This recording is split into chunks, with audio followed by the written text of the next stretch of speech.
All right, welcome to this morning spike, the place where you come get all your football info and get ready for the NFL season and the fantasy season, all that good stuff. I'm with Mark and Brian. What is up, guys? What's going on, guys? What's up? Yep. I had to So put away today, all my nerd stuff. I had it all sitting out here. I was this like, is all put that to got the focus. side.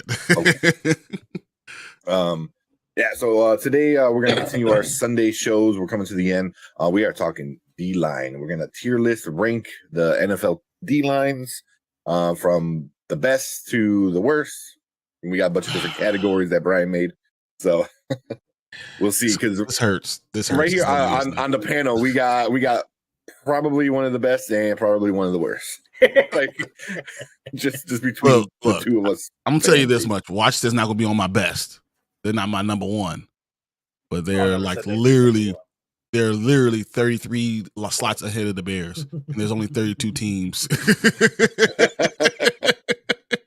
Well, that's because some second teams are still better than your first. Exactly. I was looking at the Eagles backups. I was like, man, that's still better than us. Right? Yeah. Can we get your backups? Like San Francisco guys. Can I just get some of those guys? That's crazy because before we get into the details of it with the draft, it's like the best team got the best D-line player to make their best D-line even better, when the worst team could have got that same player and probably would have moved up at least top 20, and instead we're down somewhere 30. We wouldn't have been top 20. You think with just him? No, because you know what? Then we would have been relying on him, and that's right. The thing about Jalen Carter. And Jalen Carter, I don't know what he can do yet, and mentally he's going through a lot, so that's why I understood. And it's perfect for him going to the Eagles. It's just the fact that their second team is just better than everyone we have on our team. They even lost the top 5 defensive tackle. Yeah, and it didn't even matter. They lost Hargrave to the 49ers. Which is insane. They're just playing musical chairs with the top 3 teams. It's ridiculous. It's literally the 49ers are the second best team in the defensive line in the entire league, and they got better by taking someone from the number 1. It just doesn't make sense. And the Eagles they might got better too, letting them walk. Yeah. It doesn't make sense. Yeah. When you're good, you're good. You know what you're doing. Yeah. That's the thing with these teams. Before we get into it, Eagles have one of the best D lines, if not the best, and one of the best O lines. How important is having your big guys, the trenches, being just shut down? You don't have to worry about them. How important is that to the rest of the team on both sides of the ball? It sets everything else up. Yeah. You have the offensive line, helps you run the ball, helps protect your quarterback to throw the ball. You have the defensive line. It makes your linebackers and DBs life so much easier when they know, I kind of got beat a little bit, but it doesn't matter because that quarterback's in the dirt. Exactly. And not just that.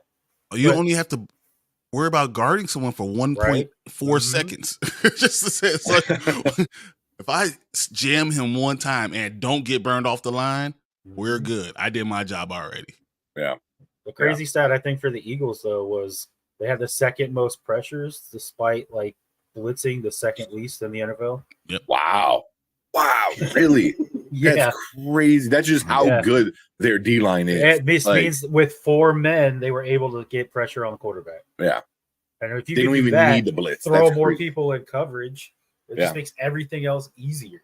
Yep. Yeah. It's insane. How much more valuable does the DBs become and linebackers become with a good D-line? Fantasy football wise, would you go after some of these DBs and LBs on the Eagles because they might be able to make bigger plays? I don't know. Because they're not going to get as many tackles because opportunities.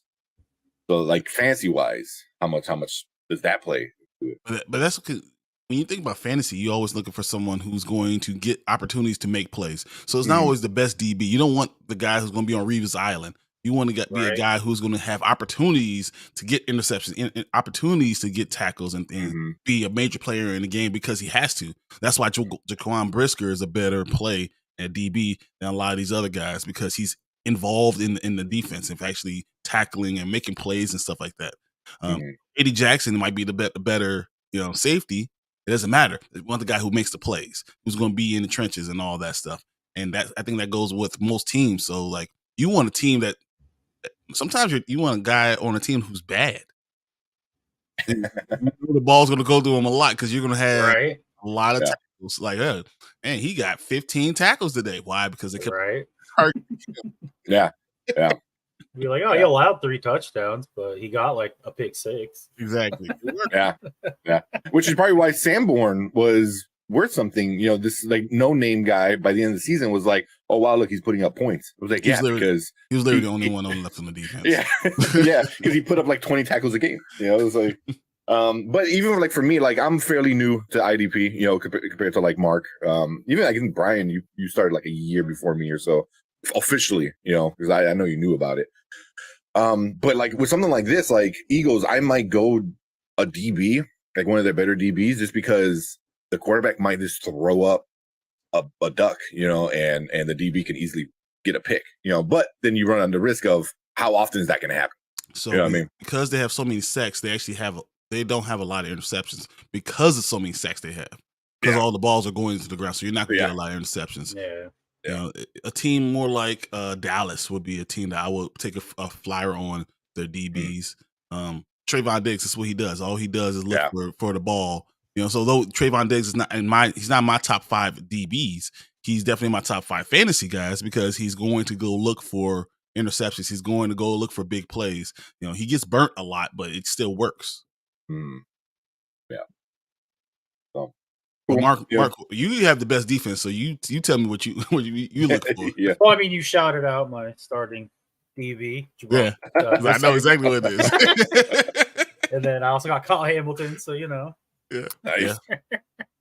But I agree. Like, I don't know. I lean towards safeties more than I do DBs, just because I feel like safeties cover more of the field.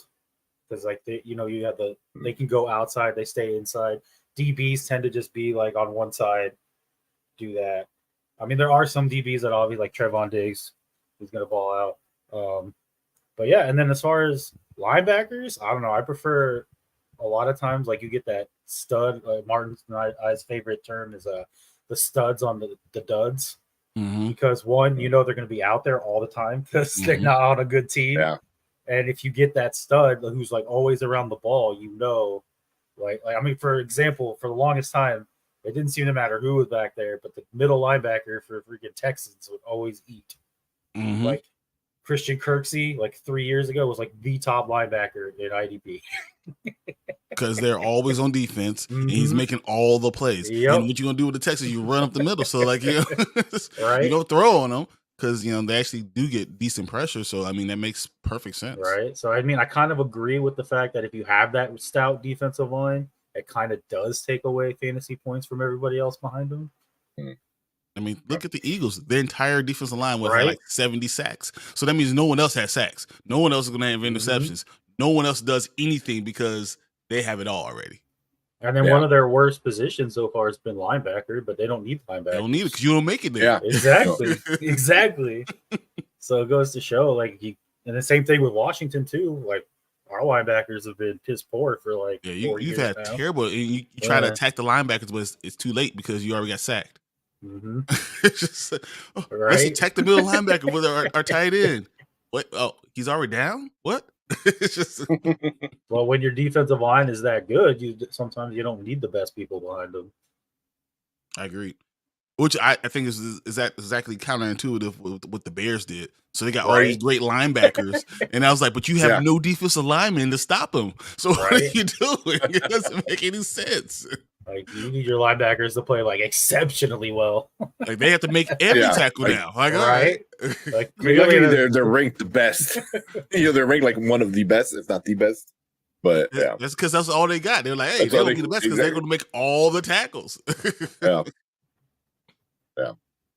I don't know. You guys want to just jump into the defensive ranking, unless you got any other news or anything? No, so I was looking for a lot of NFL news. The only thing I really want to talk about was D-Hop going to visit Kansas City. I don't think they're going to let him leave.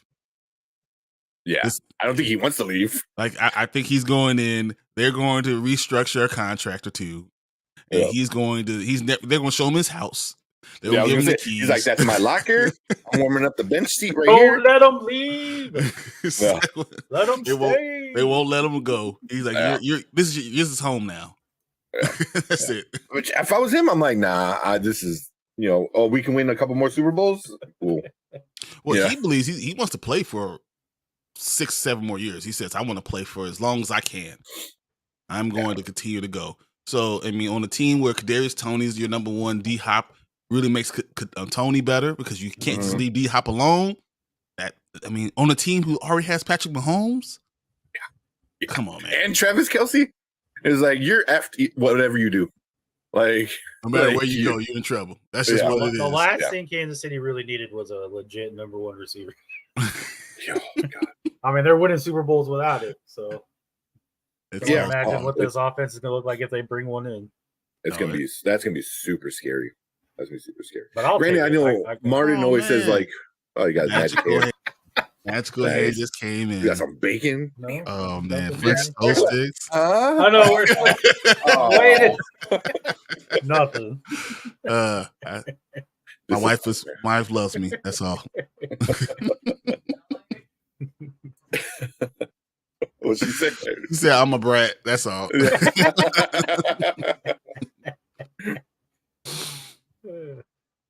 Oh man. But man, damn, that D-Hop is gonna be interesting. Don't let him leave Kansas City. Let him stay there. Yeah, I mean, there's no way. Way better destination than Tennessee or New England. So I mean, already got New England receiver. So you renegotiate. Yeah, you don't want that to happen. Yeah, I don't do that. But you renegotiate Chris Jones. You free up $11 million, $12 million, and you give him whatever you need to give him. I'm sure Patrick Mahomes will be like, "Hey, take it from me. I don't care." Oh, he already said that he doesn't care about money. He said he's looking to be more team friendly. So it wouldn't shock me in the least if he started doing that. Yeah, he said he cares about his legacy now. Yeah, I was gonna say he already got paid. He got a decent amount of money. So if he, a decent, perhaps he signed for $500 million. Yeah, right. A decent amount. Decent amount. So you can scrape off a little bit off the top. I think after you win like 1 or 2 Super Bowls, you're like, oh shit, how many more can I win? Can I be better than Brady? Can I fill up 2 hands of rings? It's like at that point you start chasing it. Oh no, Brady, why? D-Hop's latest Instagram follows are Caleb Farley, Derrick Henry, and Jeffrey Simmons, and the Titans have the best odds to sign him according to Vegas. That makes sense, but if Kansas City does renegotiate with Chris Jones, if that happens, he's still there right now. I don't think Kansas City leaves him, let him go. But I will say D-Hop going to Tennessee changes all that projection too. D-Hop, wherever he goes, is worth 2 wins. Just like Derrick Henry, wherever he goes, is worth 2 wins.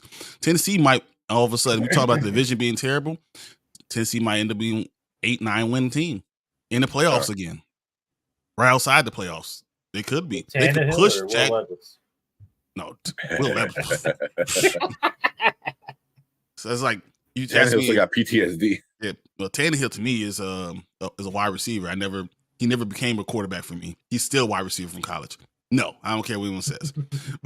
But Will Levis, I just no. I don't believe him at all. Malik Willis, let's go. Maybe. Who picked him up on you guys' fantasy league? Will Levis? Yeah. This is really early too. It was crazy. It was I don't remember who it was. Third, second round. I was like, second round, I think. It was the end of the second round or something like that. Yeah. Yeah, I was like, Will Levis already? I mean, I had him in my queue just because I needed quarterbacks. Yeah. I was like, I didn't even have a second rounder, so I didn't want anything to do with Will Levis, but I tried to make a trade the last second to get Hendon Hooker. I wanted him so bad. So if I had CJ Stroud and Hendon Hooker going forward, that was going to be it. I was going to be super happy, but didn't go through. Hendon Hooker went early too. He was a 4th rounder. Now I almost got it. I had Hendon Hooker and had Will Levis in my my queue.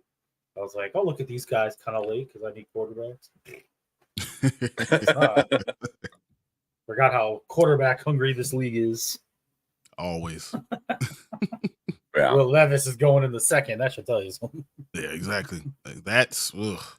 I don't Need a think quarterback in our league. Yeah, Baker. He's there. you know what. And you saw what Baker said. What He's looking Baker for a said. long-term contract with Tampa Bay. Oh, well, Yeah. He's looking for a long contract with anybody. It don't even. He's like, you want to sign me? 3-4 years? Okay. That's probably a long contract for him because he's not getting paid, right? But he's still good. And that's the problem with Baker. As soon as you count him out, that's when he's going to erupt. Good. He just needs to get more consistent. Mm-hmm.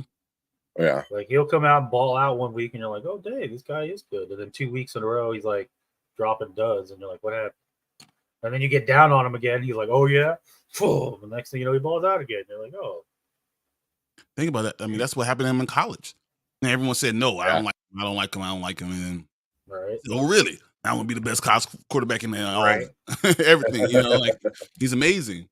Kind of reminds me of Ryan Fitzpatrick in that, like where whenever he's like the underdog or counted out, that's he when suddenly is like the best quarterback. But then as soon as he gets those expectations, it's like, oh, I can't do anything. All right, Mark. So would you like Baker Mayfield on your team? Not that saying this is going to even remotely happen. Would you want Baker Mayfield light on my team? That's okay.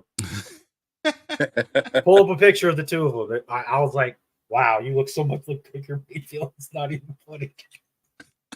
Talk about Sam Howell. He looks just like Baker Mayfield. It is Baker Mayfield like. Yeah, he is Baker Mayfield like.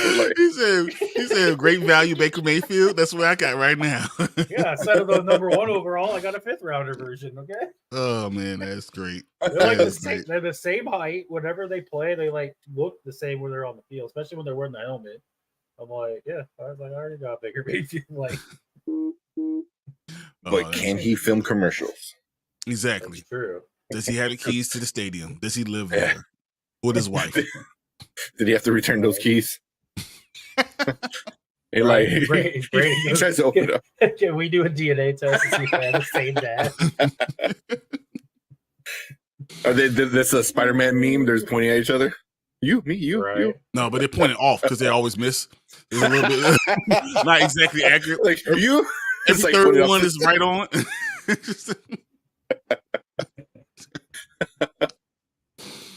Oh man, that's funny. Yeah. Oh damn. All right. I think cool, man. Yeah. I mean, even though we're literally looking at, was it 9 days to start a camp? Yeah. 9 days. Like that's crazy to me.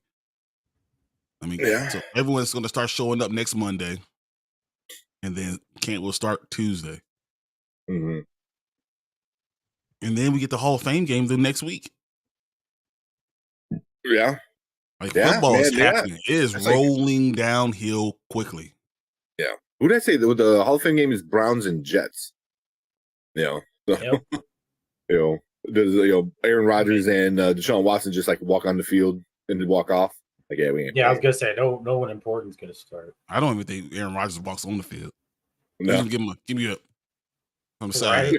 Right? He's gonna call the coin flip from the sideline. He goes, heads. No, he sends it like a paper airplane. Catch it.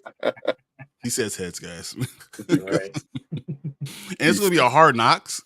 The Jets being on Hard Knocks. Yeah, that was announced. Jets on Hard Knocks. That's gonna be interesting. Aaron Rodgers was like, well, I guess we're interesting, and they're gonna slam it down our throats. So I guess that's okay. Yeah. He'll do something crazy.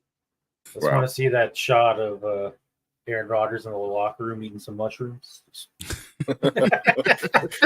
He's all like tripped out in the corner. His fucking eyes are all big. Right? He's looking at a kaleidoscope. Like, look at the picture. Look at the colors. I can hear the plays happening. Right? He's still trying to figure out, do I want to be a Jet with the Jet jersey on?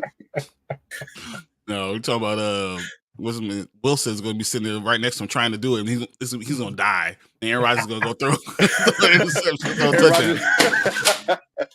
Oh, jeez.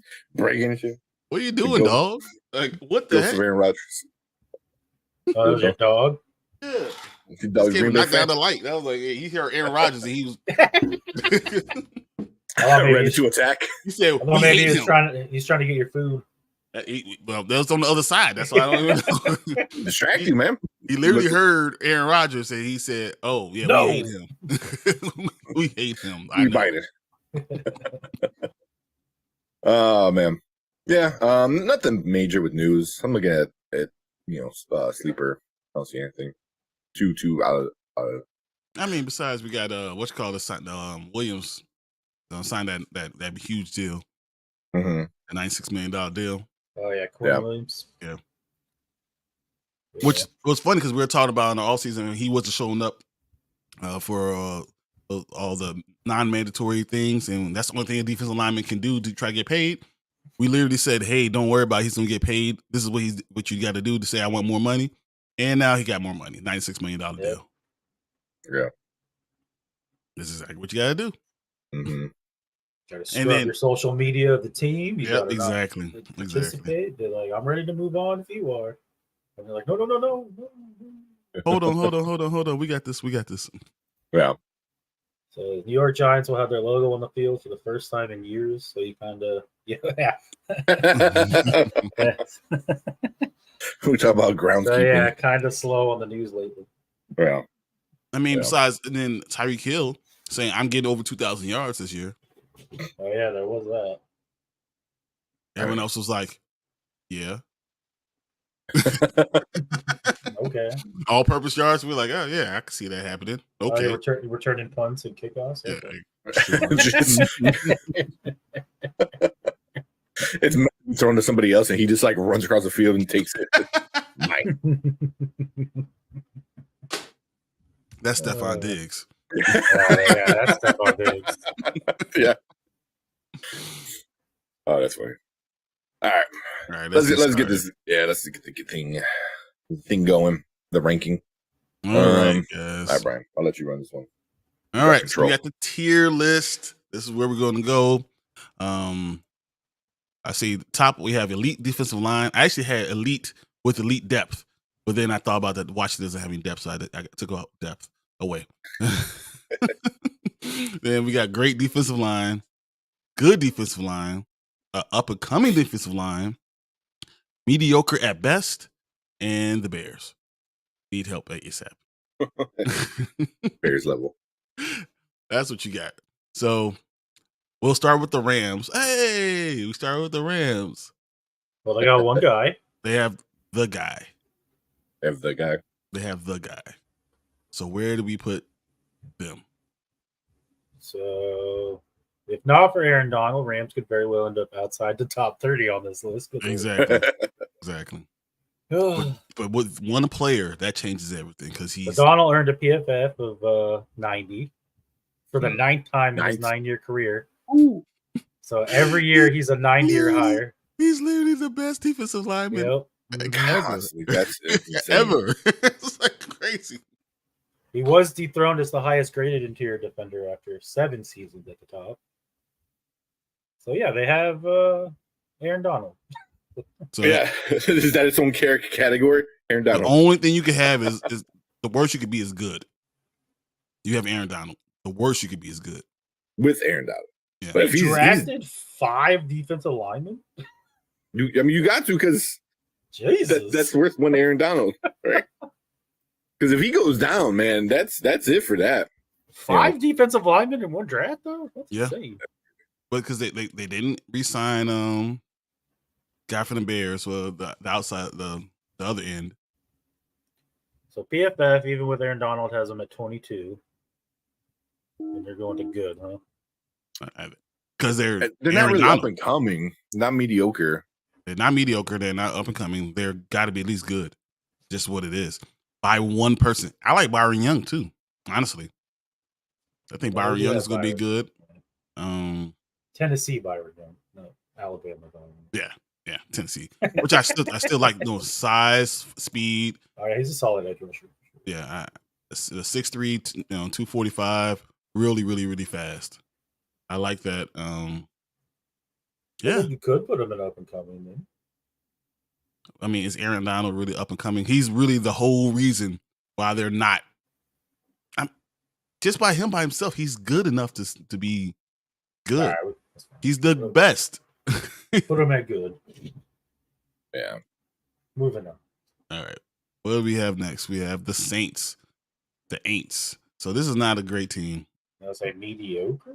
Yeah, this is not a good team. I mean, you have Cameron Jordan, but dude's like 35. Yeah. So saying I have Cameron Jordan is not the same saying I have Aaron Donald. No, I know. I agree. I agree. So we know they're not getting up to the good. I'm cool. Mediocre. I can say mediocre. I'm mediocre. Well, PFF has them at 29. So yeah, at best. I mean, they literally need help, but I think need help is only really left for 2 teams. Cameron Jordan was even the highest graded lineman on his team last year. No, it wasn't the other guy. Carl Granderson. Carl. Yeah. That makes sense. Yeah. I mean, and then they did get Folsky and Brian Breesy as their backups. And that's mediocre. That's fine. Next year they might be up and coming though. If they do something, because apparently they don't have any good middle people. And then, Brian Breesy is going to be good. Oh, that's right. They did get Brian. Brian Breesy is going to be good, and Isaiah Folsky is going to be good too. I like both of those guys. Those are really good picks, but that's next year. So that's why I put them in mediocre, because I think they're on a different tier than the worst guys. All right, we got Atlanta. What do you guys go from there? I mean, Calais Campbell, Onimata, Grady Jarrett. Holy trees. They're literally, their average age is like 100.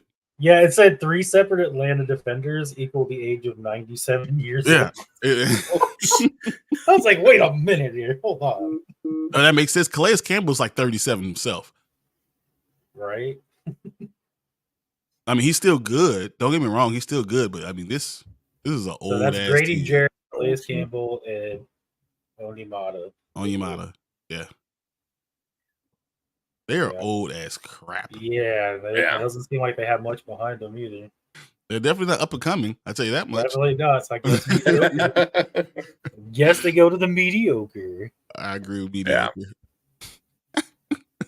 Up and coming. Ooh, I like this one. I mean, up and coming to being in their 50s. Yeah, exactly. Becoming seniors. Yeah. ARP.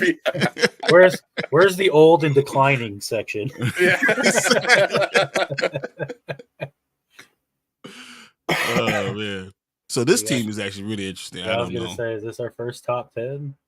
I don't know. See, are they top 10? No, they're not. I don't even know where they're not even like. They don't make. They start off okay, slow, and then they got better during the season. I don't know, man. There you go. 20 by PFF. Yeah, okay, I see that. Because Hutchinson is great. Mm-hmm. Houston played very well. But McNeil and Bugs, no, I'm nothing to write home about. The backups are nothing to write home about. I mean, I could say up and coming. They don't have good interior, but they got Aiden Hutchinson. That's it. Yeah. Once again, I mean, it's one person versus one person. Say like with the Rams, you got Aaron Donald, and then Detroit really got Hutchinson, but at least Detroit has more younger. I would definitely say the other members of Detroit are better than the other. Yeah, exactly. That's what I was thinking too. Well, James Houston was good. They got James Houston. Mm-hmm. They have the brothers there still. Mm-hmm. And then you got Hutchinson. But unfortunately, to me, the interior is where they're kind of. That's what you do. If you run, you're playing against Detroit. I mean, if you remember, in the middle, yep. You go right up the middle. That's what you play. You go ISO, everything's leads right up the middle, because you can move them off their spots. Yeah, I would say up and coming. I say up and coming. I agree with that. Because they're still young too. You said. Let's go ahead and talk about this great defensive line. Jonathan Allen, Deron Payne, Chase Young at the moment, Montez Sweat. So wait a minute, you guys are great on your first 4. your backups really need help. You have we got Fadarius Matt something with our second pick last year. Fadarius Mathis, but we don't. He was actually supposed to replace Duron Payne until he got hurt. Yeah, and then they were like, "Well, we're going to keep this guy now." Well, but KJ Henry, I don't understand what was going on with him, and then he just did not do what he was supposed to be doing. I thought he was going to be really good. You know, F.A. Obata, is that his name? Obata. Mm-hmm. I mean, I guess there's no question where we're putting them. All right, and then even the guy behind Young, Jackson Smith, I think his name is. He's pretty good. James Smith Williams, is that what you're talking about? That guy. Mm-hmm. Yeah. James Smith Williams. I think he's the whole reason they're entertaining trading Chase Young. Then why are they trying to get a guy? Trying to get a guy to replace him. Well, I think that's just to add depth. I think Clowney will start immediately. Even if he starts, he's not an every down player anymore. Yeah, he was never an every down player. That's what I'm saying. So Michigan. I think it just adds to the strength of the rotation of guys you're throwing in there if you bring Clowney in. I think you're just betting on your other three guys are going to make enough plays that you don't have to worry about it.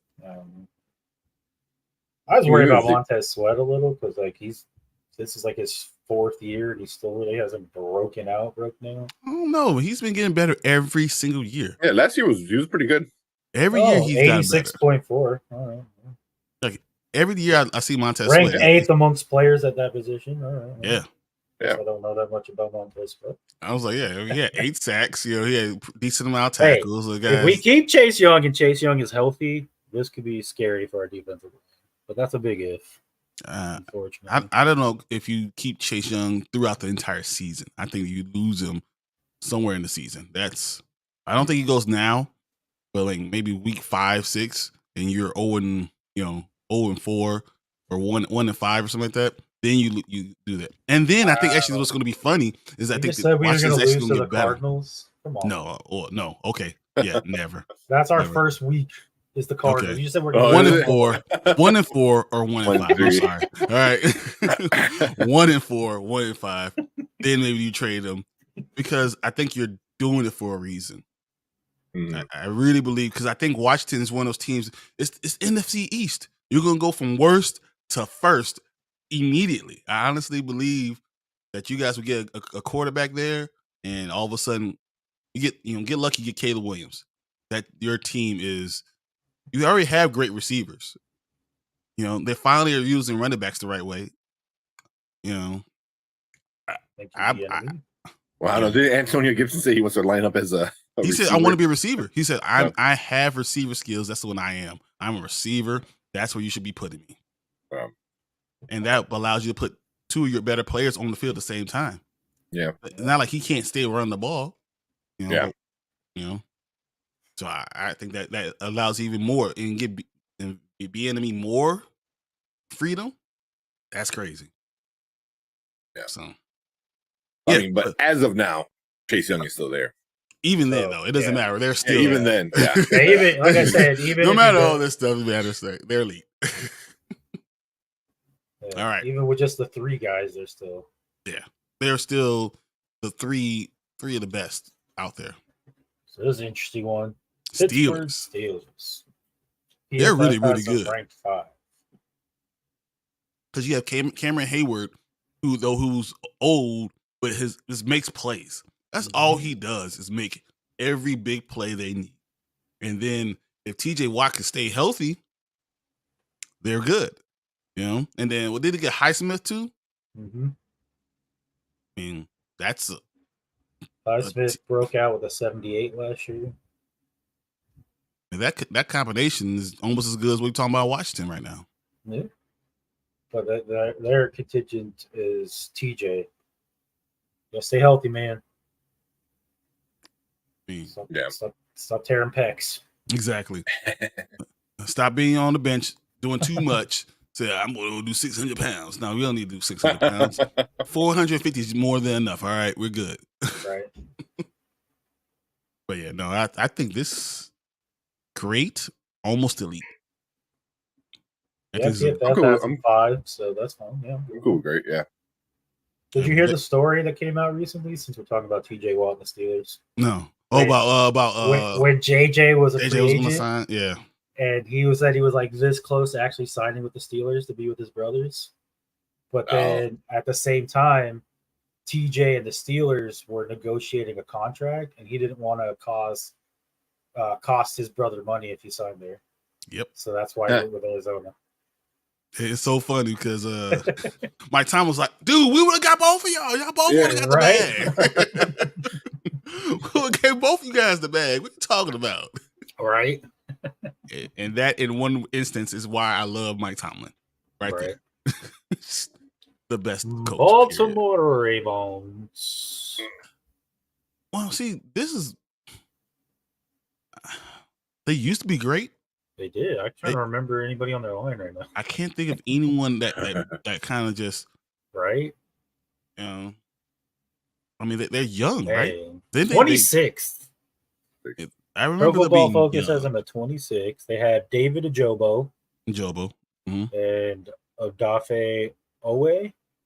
Yeah. Odafe Owe played Ojobo is really an outside linebacker, but yeah. Well, they run a 3-4, so he's Matabuki. Matabuki, the interior. I can't think of anyone else. Like, yeah, that's it. Do you put them up and coming because they're still like kind of unproven, but they're that's why I said up and coming because they're still very young. I all agree. 3 of those guys we mentioned are still young, and they could all be very good. Yeah, they're not mediocre. No, definitely not. This is up and coming. Yeah, makes sense. Well, 26. I mean, there's only 6 teams behind them. But they're not down there because they're bad. They're down there because we have no idea. They're unproven. Yep. Yeah. So. All right, Kansas City Chiefs. What we got for that? I mean, I like them, but they're not proven yet. So obviously, you have Chris Jones. Chris Jones. Well, I'm talking about Chris Jones is a man. I'm talking about Karlaftis and then Felix. Yeah, I like Karlaftis. Well, they picked up Frank Clark too, didn't they? No, they got rid of him. That's who they lost.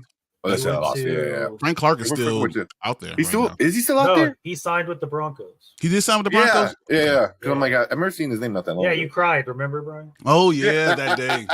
Yeah, you were because I was asking, I was like, dude, you only have one job. So but they did add Charles Omanahu. Okay. Which says could be an upgrade over Frank Clark. No, so because Frank Clark in the playoffs was probably the best defensive lineman that played in all the playoffs. He made more plays than anybody. Sacks, pressures, you could not block him. Chris Jones had a 92.3 grade last year. Good Lord. All right. That's 2.3 better than Aaron Donald. Well, we know Kansas City can't be lower than good. Yeah. We know that off the top. Where do you guys want to Football Focus has them at 13. That's about right. That's pretty close. So I would say good to the bottom of great, maybe. That's Karlaftis could really be really good. He could. What's his name? And then DK Uzuma, the one that they drafted, I like him a lot. And if he is the starter at the other end, and Karlaftis comes up, and you have Chris Jones in the middle. Woo! That's a team. That's why I said I like this team, but they're just not like. And I know Chris Jones is proven, but I was more talking about the edge rushers. Yeah, they can play like I feel like they can play. This could be a scary defensive line. Yeah, like they could be that. This could be a great defensive line, but it's not there Bolton yet. In the middle. I think good, but they have a chance to like for sure be great by the end of the season. Even sneak up to like elite. Maybe bottom of. Well, they definitely got to be ahead of the Rams because Chris Jones was better. Well, it's hard to say Chris Jones better than Aaron Donald. I don't know if I believe last year. I'm talking about last year. That's what PFF says. I still 92.3 versus 90. I know it doesn't matter. They're 2.3. I disagree with PFF a lot, and there's no way Aaron Donald gets quadruple teamed at times. They literally have to have 4 guys drop one guy. Like, because if he don't, he destroys the plan. Like, and you can do that, and the other guys that the Rams have still won't get to the quarterback. He's like, come on. Some guy will get in unblocked, like, yay, oh, I missed. You're going to see Aaron Donald go like this. 1, 2, 3, 4, and I made the play. Right? Like the guy will come in line. unmatched, and then the quarterback runs this way, and the Donald's like, fine, I'll just go get him, I guess. I'm going to get rid of these 6 blockers real quick.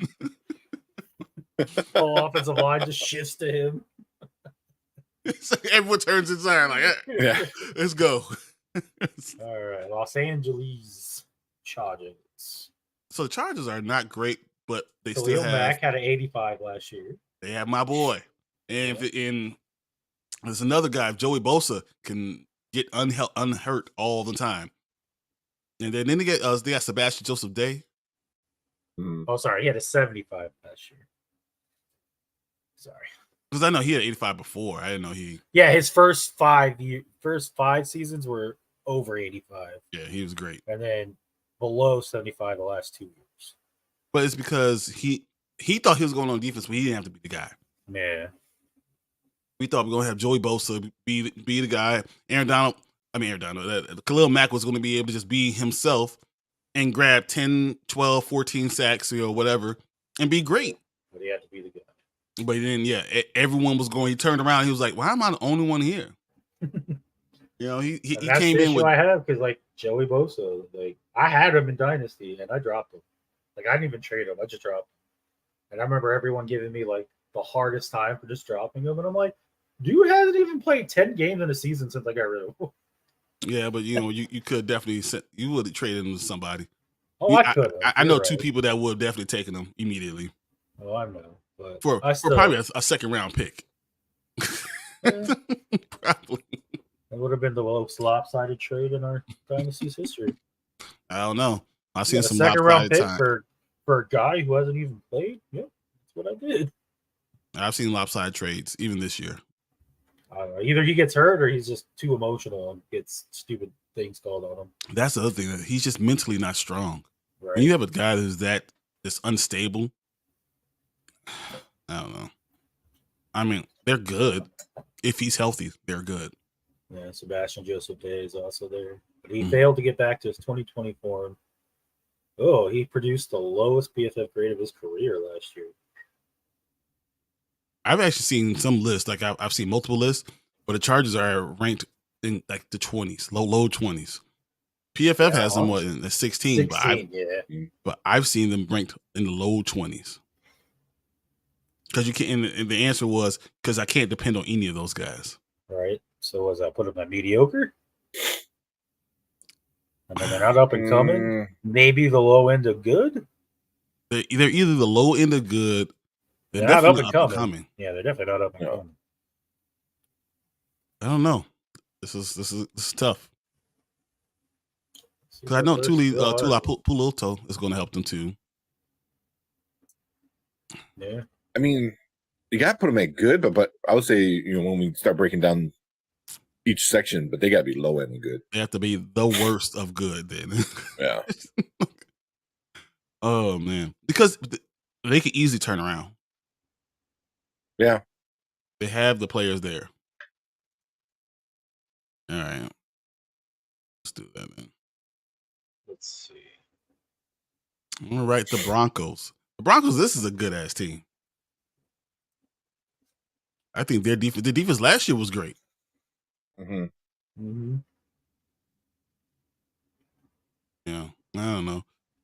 So they added Frank Clark, but they lost Draymond Jones, right? Browning is okay. Zach Allen's pretty good. Allen. Pro Football Focus has him at 28. Wow. Well, it's because you lost Draymond Jones. I think that's a big loss. And Frank Clark, people don't like Frank Clark. Zach Allen was 72.2 last year. Mm-hmm. I think, but Frank Clark, especially if you feel like he has to be more. Even though Clark made big plays in the playoffs in recent years, his 3 highest graded seasons came between 2016 and 18.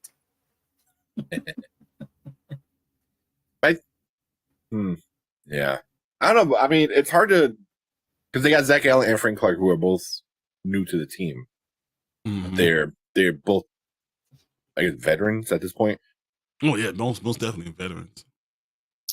I think the biggest thing that Draymond Jones meant a lot to this team. Yeah. And can either of these guys step into those shoes? Like, PFF, what you said, 28? Yeah. I mean, it's hard to put them at mediocre because they have two good D-line. But do you put them at up and coming because they are, veterans, so they're not young, but I still feel like up and coming is a better section for them because as a unit, they are. Randy Gregory too. I think so. Yes. I feel like they had Randy Gregory, who no matter what you say he's whatever. He's a defensive lineman. Mm-hmm. You can put him at wherever you want to put him. Right. He's a defensive end. That's just what he is. Let's see what we got here.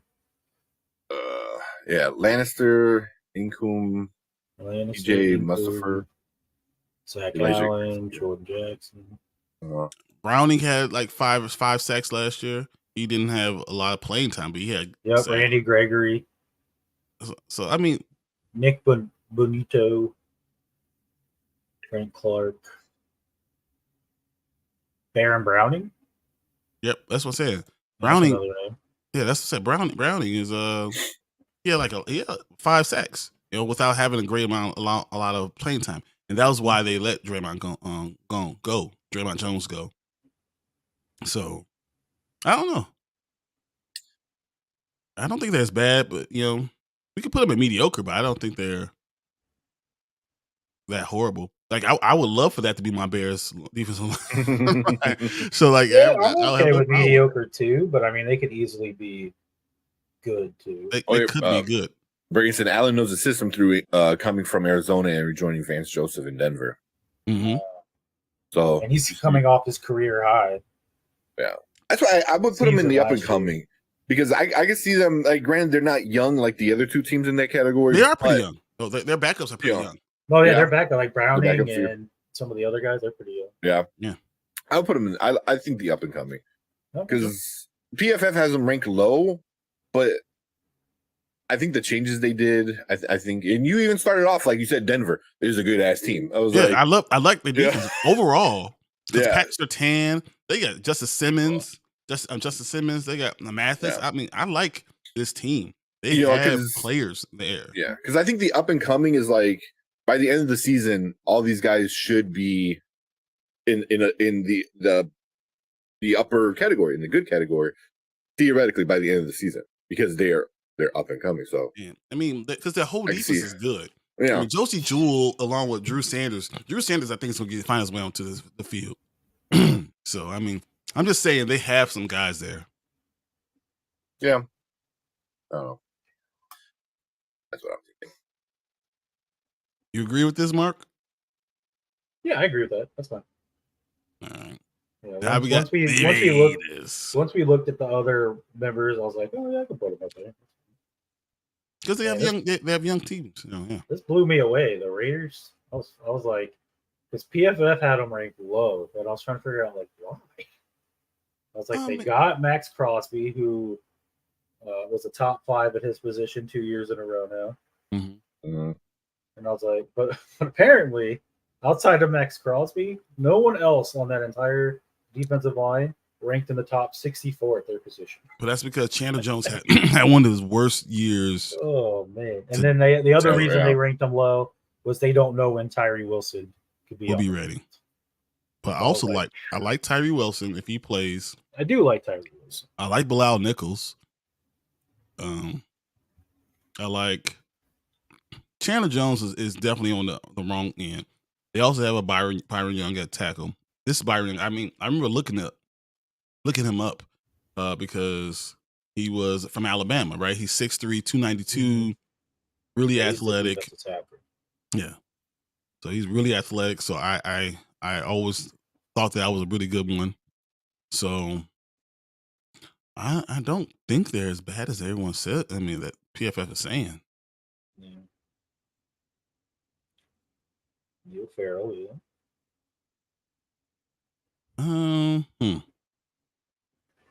They have Brian Young as an edge rusher. Yep. So, I mean, he's really athletic. He's really fast. So, I mean, that's the things.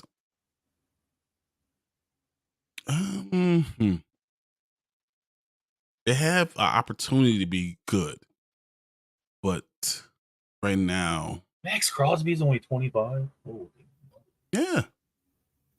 So he's gonna be there for a long time. oh Lord. I did not realize he was that young. I thought he was so much older. They played the run so poorly. Yeah. Would you throw Hmm. them in up and coming then? I think this is up and coming too. Yeah. Because you have Tyree Wilson, that's your thing. Tyree, and then I mean, obviously he's already there, but he's only 25, about to be 26. But Byron Young is going to be good. Yeah. Chandler Jones will be out of there soon. Yeah, I'm putting it up and coming. Right. The Cincinnati Bengals. The Bengals, man, I don't know, man. This Trey Hendrickson, Sam Hubbard, DJ Redder. They might. I'm not going to say that. PFF has them at 11. I was going to say they might be the second best team defensive line in their division. They might be number 2. But no. Cleveland's going to be number Cleveland's still good. Yeah. They brought us Darius Smith, Tomlinson. It's like they had Myles Garrett. They had money just sitting there. I don't understand how. So I'm happy to see Joe Mixon took a pay cut. So that allows more money for you to do so many things with this defense. Mm-hmm. I like Sam Hubbard. Hendrickson is good. Third-year edge defender Joseph Osaya. I think Miles Murphy is more. Role. Miles Murphy really is someone I was very high on. Oh yeah, Miles Murphy. I mean, I thought he could be a day one starter immediately. That's what they took in the first round, didn't he? Yeah. This could be a good team. I'm ready to say this is a good defense. I'm ready to say they're good. I'd say good at least. Yeah. I don't think I'm putting them at great yet, but I think this is at least good. Yeah, Miles Murphy. And then you got DJ Redder and BJ Hill. Like they're going to literally get better and better as it goes along. Mm-hmm. I don't think I'm ready to put them at great yet because they're now on the level of the Steelers. But this kind of makes sense in the division. Yeah, Steelers, Bengals, Ravens. The Browns will be up there. The Browns will be up here. So, yeah. Well, speaking of which, the Browns. Let's go look at the Browns. So PFF has them at 6. I love this team. I love this defensive line. If you listen to me at all, you know how I feel about Myles Garrett. By far the best defensive end, period. And then having Zadarius Smith on the other side now. And then Tomlinson in the middle. And then they brought in Okoronkwo. Yeah, Okoronkwo is there. Yeah. Said it could be one of the most underrated signings of the whole offseason. Dang. Man, they brought 3 top-tier defensive linemen. There's nothing that I don't like about this team. To go with Myles Garrett, who's already established himself. Oh, man. I mean, addition by subtraction sometimes works with them, too. Yeah, because they got rid of from Michigan. What's his name? Always messing up. Oh my God! He's going Texans. He signed with the Texans. Usually, he started with the Texans and Clowney, yeah. Addition by subtraction with Clowney, yeah. Yeah. Well, then, plus you bring in Zadarius Smith, who's probably better. Yeah. Who's more reliable? Clowney, and he's going to want to be there because he wanted out of Minnesota. Yep. He wants to show that he can play. Thank you, Braden Clowney. Yeah. Yeah. So Smith. I mean, this is borderline elite if I've ever seen it. Yeah, I don't know. Myles Garrett alone, plus you add the other people with him. I like them more than I like the Steelers. I know the Steelers are ranked higher. Sure.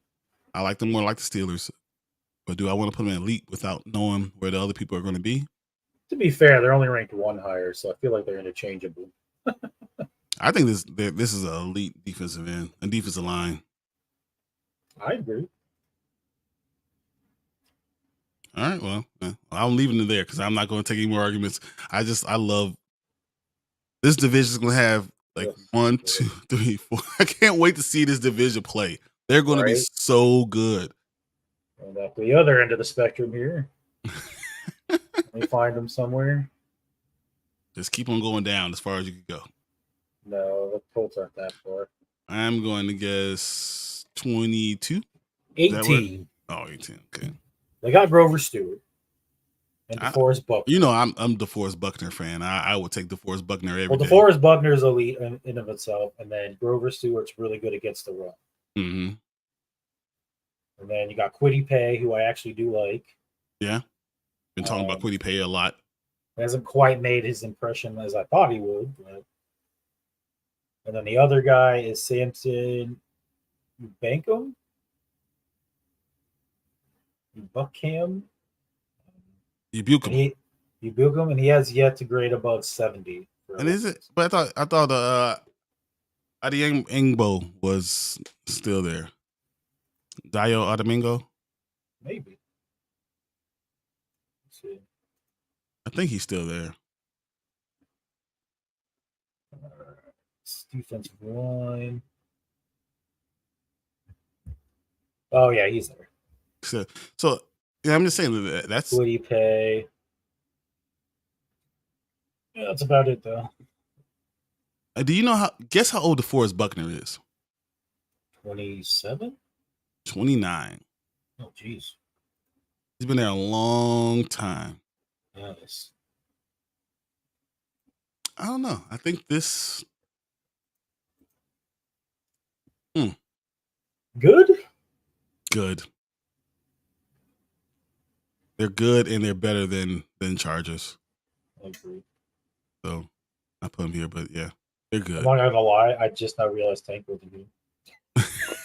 Nice. I just saw him pop up. I was like, oh wait, Tank hasn't been here this whole time. I saw where you left. I knew. I've been over here looking at stuff. And...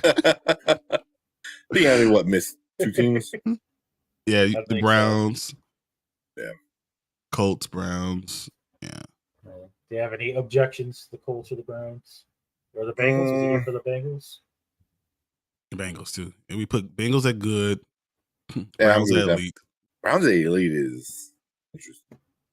Myles Garrett. So you're talking about the Eagles, but the Browns now have a defensive line and offensive line. Yeah. That's true. That is true. Yeah, I know. They've been like that.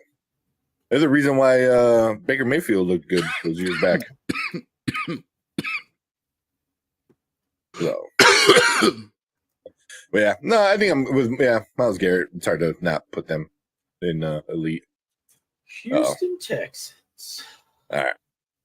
Oh, jeez. No, I mean, this is actually really easy. Up and coming. They're up and coming. Yeah. They have great players that could be. Well, Jerry Hughes isn't up and coming. The Denver Outlaws got Brian. How you know Denver? I remember looking at the Texans roster and I'm like, Jerry Hughes is still playing. Man, but he's entering his 14th season. Ooh. But the Texans just their defense has always been stout, right? You don't run against them. What you do, you try to just run around them. Nico Ryan, that's the coach. Exactly. So he's going to focus on that defense. Yep. Will Anderson being the SEC Player of the Year for the last 2 years. And they went out and got rid of next year's first round pick for him. So, hey, I think that he would a great pick no matter what. So that's why I don't mind it. Mikael Collins. I mean, Henry 202 is going to help a linebacker. This is a strong defense that's going to take some time to really develop. So yeah, I like that one coming. Yeah. Buffalo Bills. Those circles the wagons. Like the Buffalo Bills. Where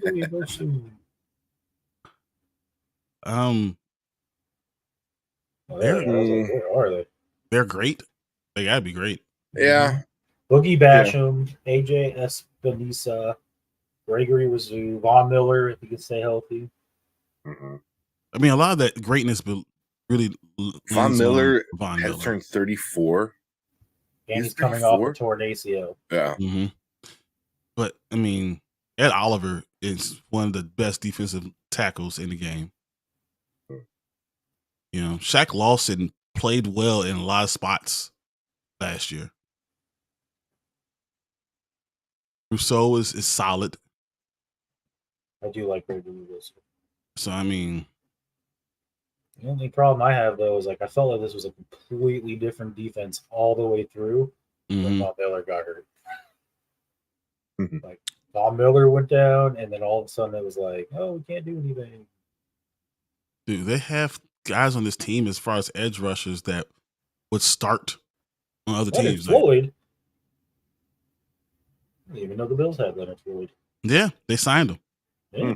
They have other guys on this team that will start on anyone else's team. Yep. You know what I'm saying? Like this. I do like Boogie Basham too. Yeah. Boogie Basham. They have to be minimal great. Great. This is what they are. They're great. And even if Von Miller can be healthy, that it could be even better. Yeah. They could be dominant. Mm-hmm. So yeah, I think this is definitely a great. Judon. And even if Von Miller doesn't come back and Shaq Lawson wants to go to one side, you could put Leonard Floyd down there at defensive end too for a little bit as far as rushing. So yeah, I mean, but that's what makes a great, D-line. Would be like if things happen, you can still move around and still be just as good. No matter what. Yeah, you can't stop us. Yeah. All right, in the same division, we got the New England Patriots. So apparently, all four of their guys earned their highest PFF grades of their careers last year. Isn't that what happens when Bill Belichick is your coach? Yeah, you just get better. Uchi and Judon. Oh. Matthew Judon is amazing. But only Uchi ranked inside the top 25 of his position. Really? Yeah, not Judon. It was Uchi. That must have been he had some balls in your position. That's all that is. Because Judon is great. Oh, I love Judon. And then Barrymore continued his late season from 2023. Could be very well change that. As he was the highest graded interior defender over the last 2 weeks of 2022. There you go. They have a lot of the season. I mean, I put him at good with potential to getting to the great level by the end of the season. But yeah, man, that was like you know, all four were the best. They were the best they ever been. All four in the same season. That's impressive. But also they're almost great. I'm just letting you guys know they're almost. I was literally like good to almost great when I was This is if they're in the good level, they are. That's what Bill Belichick does. But if one of them goes down, they have more. Where's their depth at? They have more. No, they have more underneath probably. Yeah. They got Bill Belichick can throw almost anybody in any position and they're gonna be good. That's true. DeMarcus Mitchell, Barmore was good. Christian Barmore, Anthony Jennings, Keon White. Yeah. Keon White, we were talking about before. I mean, Keon White. Come on. Georgia Tech. Yeah. Like you said, if they had one of those Lawrence guys from the Bills, like you said, like the guys who could be a starter somewhere else, if they had like a bigger name, I could see them being like more of a shutdown kind of guy. But they have a good unit, but they don't have an all-star. This Keon White was their second round draft pick. Might be one of the best defensive ends that were drafted. I had Keon White as my top 5 in defensive ends over the entire draft. This guy's a top 46 draftee. He's definitely one of my top 5 defensive ends. He might be a monster. Yeah, so he can bring it from good to a solid great. Like this entire defensive end line end up might being great. But I'll put him here for now. But yeah, they might be great. So and let's not forget that secondary is going to be elite. So exactly. Again, Christian even if Gonzalez. even if they don't get to the quarterback in 2 seconds, they can still get sacks because coverage sacks because exactly. they're going to lock up the defender, the receivers and stuff for 5 seconds, and then quarterbacks and be like, I don't know where to go with the ball. Ooh. And then again, in the same division, another freaking stout defensive line. Miami Dolphins. PFF has them at 4. Yeah. Man, I wanted Jalen Phillips so bad. Jalen Phillips, I just can't believe. He went so late in the draft, too. I wanted him so bad. The thing, this defense is young. Yep. They have the youngest quartet edge defense. Yep, they have the young. Jalen Phillips is only 23. Wilkinson is. Wait, hold on. All 4 starters none of them are even 28. Yeah, Wilkins is 27. He from Clemson. He's the old guy. Mm-hmm. Raekwon Davis is 25 from Alabama. So that's Clemson, Alabama, right? Right. Emmanuel Ogba is 29. Oklahoma State, another SEC. I mean, it's just that's just Big 12 still. And I'm sure he's still coming off the bench though. Isn't he? Might be. Jalen Phillips is Miami, 24. He went really far, didn't he? Yeah. But I'm just saying that these guys got guys after guys after guys. I mean, this is a 3-4-4-3 hybrid. I don't know. Because that's what Phillips has his hand in the ground. Don't forget Bradley Chubb. Oh my God. Yeah. And they had Bradley Chubb on the other side. Who's only 27. Dude. Yeah, forget this. No, I'm not even gonna wait for y'all to answer anymore. Yeah. Yeah, they're. Oh man. Speaking of that, I'm not even going to talk about this anymore. Another one. Oh yeah, Hargrave, top 5 defensive tackle in the league, was added to the defensive line. They were already that good. It just doesn't even make sense. They're like, yeah, you know what we're gonna do? We'll take our great positions. We don't have to talk about the next one. Just put them at the bottom. Oh, no, I want to talk about. Yeah, it makes me feel good to talk about them because it makes my life look better. So we know. They're probably the only ones that are worse. It's never a good sign when you take over a defense and the first thing you do is take a middle linebacker and make them an edge rusher or like a defensive end. Dude, they need so much help. They need help. They need prayer. They need holy water. Plus, they lost the combination of J.J. Watt, Zach Allen, and Marcus Golden. Yeah. Like, Jesus. Ooh, go from like a great D-line to trash. Are you a defensive lineman? I don't know. I mean, there's literally a trash bag on the field. So that's what it is right now. So Arizona had only one defensive lineman who played more than 350 snaps last season, and that was Leaky Fotu, who ranked 125 out of 127 players. Like literally, at his position. Oh, the rest of their players, linemen, is one of the worst in the position. Yeah, it's funny because like literally they're looking at each other like, Are you the defensive end? I've never played it before in my life. Just what's going on right now? Now does highlight Cameron Thomas as a potential breakout candidate for the Cardinals. Yeah, he could go from awful to awful. But yeah, this is bad. But also, everyone believes they're going to tank this season, right? I mean, this is what this is. Why bother? This is tanking. This is like tanking. I mean, you got rid of, like you said, you got rid of Golden, Allen, Watt, and you did nothing to replace them. And, yeah. I hate Steve Keim. Oh man, this is so bad. Yeah, that's bad. All right, guys. The only guy we had to play 350 snaps was not good. Wow. Yeah, I feel a little bit better now. Yeah. Just a little bit. I just want to talk about fan. How bad they really are. Hey, you're only one up from them. Okay? I know. Hey. But that one difference is huge. It is. That one difference is huge. Oh man. So now we got Seattle, Who's not good either. That's not a good team. They're ranked 30th. Without I really thought they were going to go edge rusher. I really did. I couldn't believe they didn't. Yeah. They went Devin Witherspoon. Yeah. I thought they didn't need it. That's what I was so surprised about. Yeah. Well, here talking like, they only had one person rank in the top 60 at his position. I didn't pronounce it. Enusu. I said it. Enusu. Enusu? Yeah. Enusu's great. He's easily the best player. That's not. He had a 72.6. He's the only one he ranked out of the top 60 in his position. No, see, I like Draymond Jones. I wanted Draymond Jones here. I think he's underrated. I think he can play very well. He played very well in Denver. He's out of Ohio State. He's strong. He's fast. He sets the edge really well. I think that's a very big come up. Oh wait, we got some breaking news.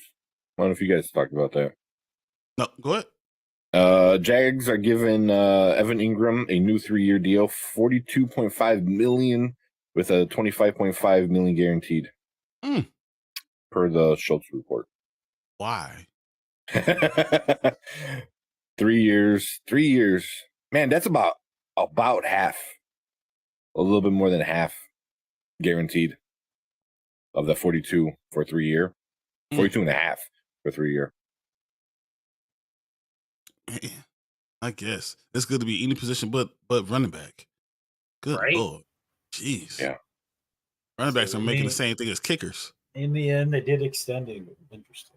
Yeah. I didn't think they were. I think they're going to let them walk. I didn't think they were either, honestly. Because then they draft someone. Mm-hmm. That's what I'm like. I thought that. Unless they got a camp and said, yeah, this is not the guy.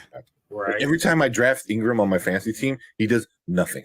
Like, he does nothing. Every season, I'm like, what are you doing? And then other season, he's awesome. That last year he was with the Giants, he had 1 touchdown and still somehow made the Pro Bowl over Tunyon, who had 10. There you go. Sometimes names matter. I was like, how are you making the Pro Bowl over this guy? Tanya was like, how is he making the team over me? Right? The Green Bay called to say, hey, we don't have money for the bonus, guys. Can you make sure that he doesn't make it, guys? We're a little light on funds. We need to make sure some more players don't actually make it to the Pro Bowl. Oh, man. All right. But as far as Seattle goes, I mean, I said I like Enusu. I like Draymond Jones. I mean, they still need help. Really? You going to put him mediocre? Yeah. They don't need that much help. They're just young. So wouldn't that be up and coming? They're almost. I mean, because all their guys are young too. I mean, I honestly feel like, in my opinion, up and coming and mediocre are kind of the same tier. Just mediocre is like, yeah, our guys are old, and up and coming is like, yeah, we're mediocre, but we got young guys. We could we could be good. Yeah. I mean, Denver has got a little bit older guys, but they're still up and coming. And they got a lot of young guys too. But. They have young guys too, though. But Enusu is young. Boye Mafe is young. I mean, I love him out of Minnesota. So Mafe. Cameron Young is young. I don't know if you guys know the defensive tackle out of Mississippi State. He's really young. He just got drafted too. I mean, these guys, they got some players on their team. Don't get me wrong. They're not going to go in and be awful. Like, this is not. We could definitely say up and coming, but I could see mediocre too. I mean, because Brian Monet is, I think Cameron Young might even start over him. So, I mean, it's whatever. You guys tell me where to put him. I'd say up and coming. Yeah, I'm cool with that. Jesus. Oh, yeah, of course they got that. 8. Dallas Cowboys are great. So go ahead. Say what you're going to say. Oh, I had a big brave part. I was like, Dallas Cowboys are 8, and I was like, oh yeah, Micah Parsons. Yeah, like by himself. Lineman now. Yeah. I was like, oh yeah, Micah Parsons is a defensive lineman now. I forgot. Yeah, DeMarcus Lawrence is still good. Mozzie Smith is good. They have good players. This is a great line. Yeah. I know you don't like to hear it. I mean, their third defensive edge rusher is Dante Fowler Jr. It's like Fowler could play. He will start on the Bears immediately. I'm just saying, they're not just a good defense; they're a deep defense. What do you think of Mozzie Smith? I like Mozzie Smith. I've always liked Mozzie Smith. Was he a reach for the first round though? Oh hell, was he a reach? But I mean, what is the bad? Me saying that I thought he was gonna go 37 and going 26. Yeah. You know, that's 11 slots. And if you got the guy that you wanted, okay. So, go great. Yeah, great, good. It's good. Well, great. I could go great. Actually, I could. I would say great. I could go. They are 8, so I could go great. Yeah, because they're pretty solid, and they got some backups. And they have backups. I feel like though this team could be because like the Lawrence is already 34. Mm-hmm. Got his lowest PFF grade in like 4 or 5 years. But wasn't that also because a lot of other players were making plays around them? Marcus Lawrence did what he was supposed to do. Yeah. Just be there. Give me 6 sacks. Give me 60 tackles. Well, he was hurt last year too. Yeah, exactly. So like for what he played, yeah. But you're right. You can't argue with what Micah Parsons can do. So. Yeah. All right, the Eagles. Oh, they suck. Get them out of here. Yeah. Eagles are, in my opinion, the best, deepest by far. Not even close. It's like it's not even worth talking about how good this one is. Like it's. I'm so upset that Jalen Carter went there, but it makes sense for him as a player. Let me just read their backups. All right. Well, yeah. When you got this one, there's a case to be made that Philadelphia's second-string defensive line would also rank in the top 20. Exactly. I would take their second team and put them in under the good defensive line. Their second string is like 12 spots better than the Cardinals' first string. Okay? Exactly. This is a stacked defense. It's not just their line; it's the backups to their line and the backups to their backups of their line. Like they have the people on third string that will start on probably half the team. So, question: how long is that going to last before a lot of these contracts are coming up and they need to start paying? Well, that's why they're string and second string. They're making. That's why they brought in Jalen Carter. That's why they brought in Jordan Davis. You already saw it because Hargrave left. Yeah. And they just replaced him. And then they still got Carter, Hargrave, and Cox though. So, but then when Fletcher Cox leaves, you still got Carter and Davis. Yep.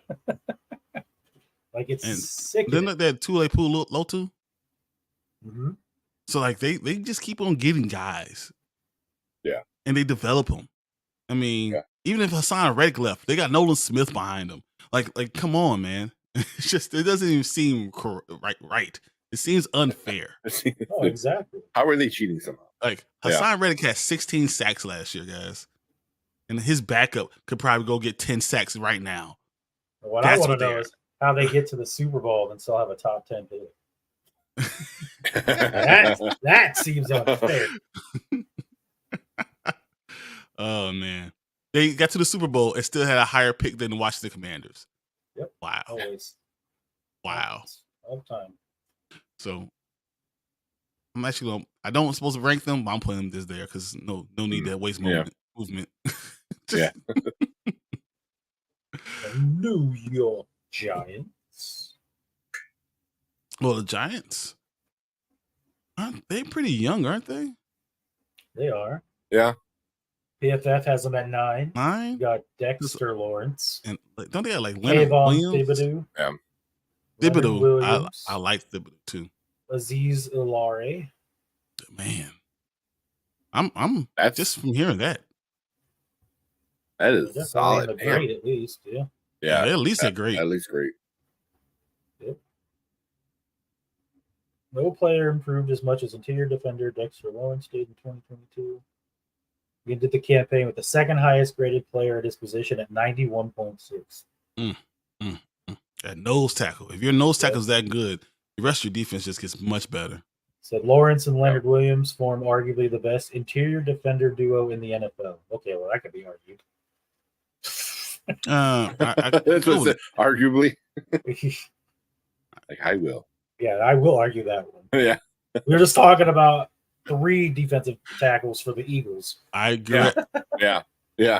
I mean, you can talk about Washington, but I think Washington, they're not graded the same, though. Yeah.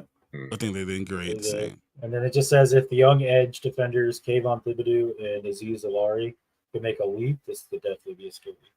Yeah, this could be an elite defense if that happens. All right, let's talk about mediocre. I mean, Minnesota Vikings. Oh, God, yeah, they have. Who do they even have? Oh, Exactly. Neil Hunter, who's not showing up to anything. Like, literally, they are what the definition of mediocre. I never liked Chris Tonga. I have never liked Chris Tonga. Even when he was with the Bears, I was like, oh, why the hell did we draft him? 17th by PFF.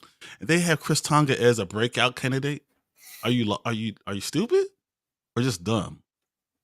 Chris Tonga. I don't like the defense. Among top 15 players at his position in his first season in Minnesota. Do you know what he was before then? He was the backup to the backup. There you go. And then they added Marcus Davenport. They did add Marcus Davenport. Out of New Orleans, who was at the top 20 at his position.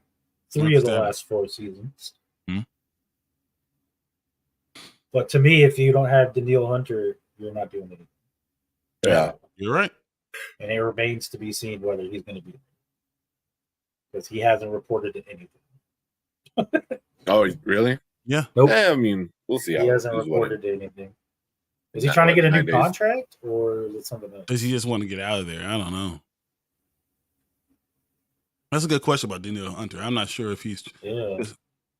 I didn't even hear like it was a contract dispute. Yeah, I didn't either. I just know he's been holding out of everything because he was upset with something. Man in the chair, what do you have for us? This would be the perfect time. So, I mean, I'm looking at. Oh, so it is a contract thing right now. Daniel Hunter Okay. talks can't ramp up next week. Sports Illustrated said they're looking to extend him, but he won't play. He won't play? Yeah, he won't play without a new contract. But don't be surprised if the Vikings trade him.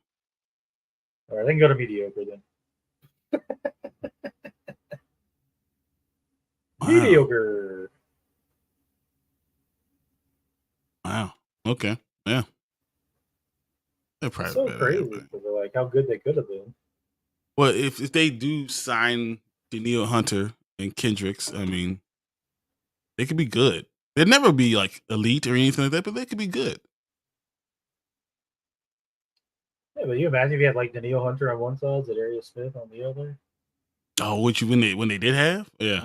I don't have to imagine. I saw it. Yeah. Well, I'm just saying, but like you got a whole nother year to grow in the system, and no, they're just blowing everything up. It's weird. It has to be something to do with money. It has to. Well, no, they aren't very good. Their cap situation isn't great. So I'm assuming that they were just trying to like reset some things. They're like, we're gonna hit some cap hits this year by getting rid of these people, but it'll reset it like next year. They find the right quarterback and they can aim to not spend a lot on them. Right. You know, that's why I always said, you know, they need to be calling San Francisco every other day. To me, all these moves were just to make money for JJ. Yeah.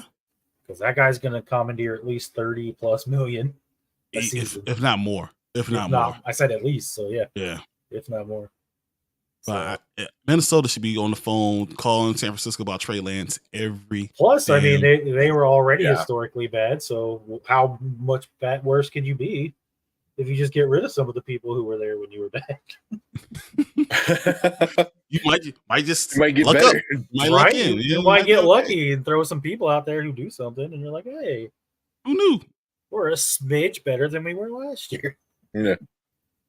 All right. Hey, your favorite team. Yeah, someone else say this team. I won't even say these. They got the Green Bay Packers. Yeah. I'm not saying. I'm not even talking about. You like throw up every time. The Green Bay. The Green Bay. You can't even say it.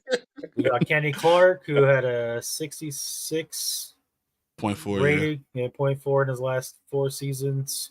We don't know where Rashawn Gary is. Rashawn Gary coming off his ACL. Yep. They obviously drafted Lucas Van Ness, and then they got Devontae Wyatt, who barely played last year, who might play this year. I think Preston Smith and Van Ness play at the same time somehow. Yeah.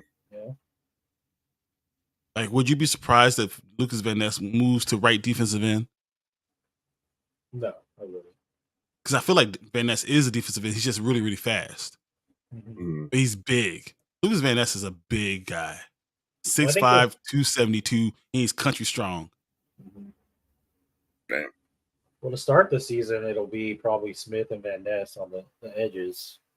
But then when you get Rashawn Gary back, I mean, I could easily see him move to defensive line.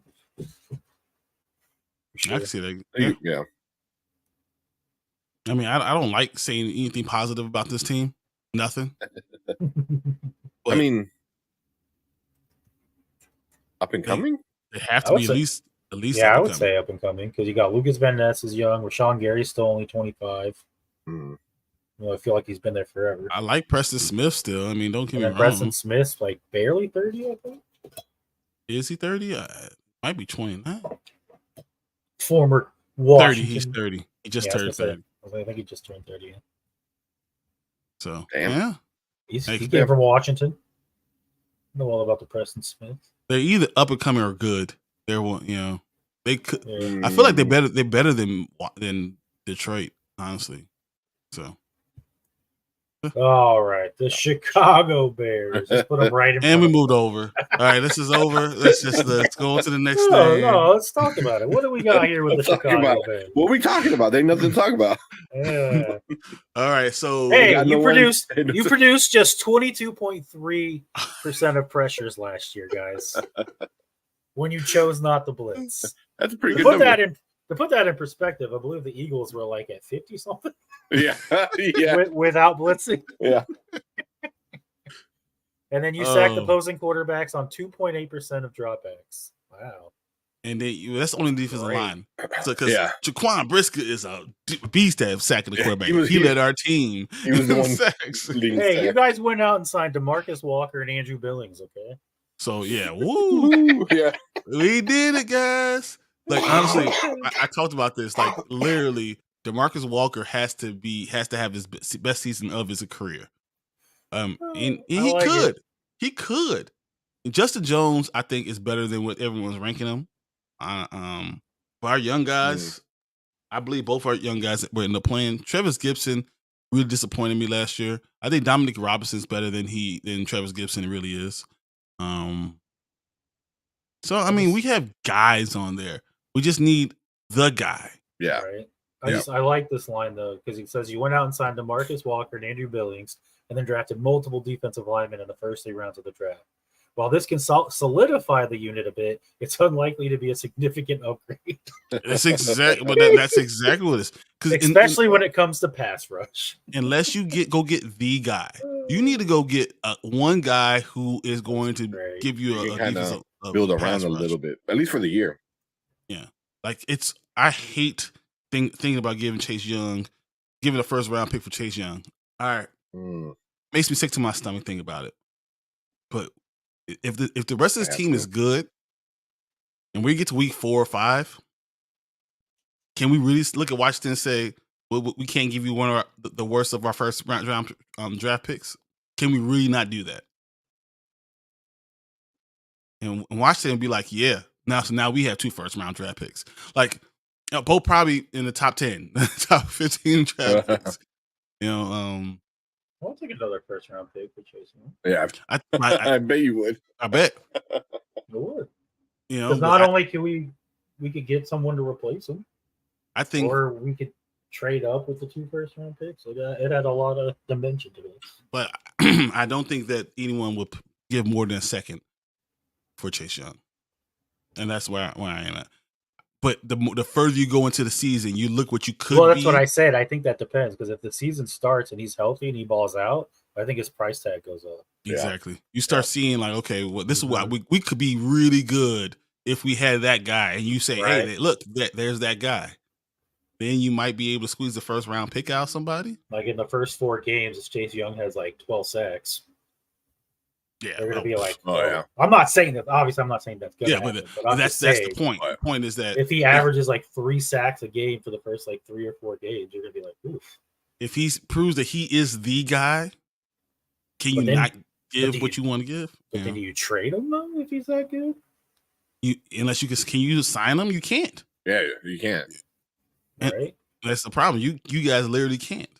I know he wasn't putting up the stats when he came back last year, but in his last like the 4 games that he played, he had a grade of like 86 or 87. What I was looking at, his being able to block him was really hard. He had multiple moves. He had this brush away. He was doing real swim. He was doing this press and dip underneath. This rip was nasty. He had 3 or 4 counter moves. And then they were bringing more people to block him, which caused, Jonathan Allen and Jerome Payne and Sweat to have one-on-one coverage each time. Exactly. Then obviously boosting their stats. Exactly. So, I mean, he could be the guy. I just would hate to have to give a first-round pick for him.